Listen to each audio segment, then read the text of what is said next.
Welcome back mga katambalan, mga hot topic and issue pag-usapan natin. Update po tayo kay Alden Richard kung saan nga po ay nag-post itong si Alden ng ilang mga clip video at ito nga po ay ang naging pictorial itong si Alden para nga po sa paghahanda sa nalalapit niyang 15th year anniversary in showbiz at ito nga po ay ang moving forward nitong si Alden at bukas na nga po yan, December 12 ng 8 p.m. at ito nga po ay gaganapin sa Santa Rosa Multipurpose Hall at talaga naman excited na lahat makapanood ng concert itong si Alden. Makikita naman doon sa ilang mga posts itong si Alden Richard na ito nga po ay nagkaroon din ng mga paghahanda at ensayo kung saan ay talaga namang makikita yung preparasyon itong si Alden para po doon sa concert niya sa moving forward na talaga namang kaabang-abang at bukas na nga po yan. At bukod po doon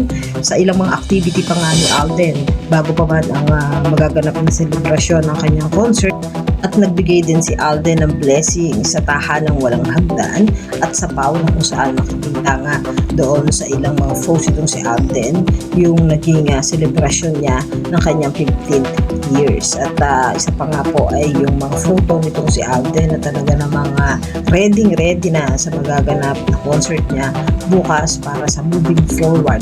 Si Alden nga po ay nasa St. John College para po sa 75th anniversary ng St. John at ito nga po ay sa February 12. Yan po yung mga update natin ngayon kay Alden. Kayo mga katambalan, anong masasabi niyo? Comment lang sa comment section pag-usapan natin.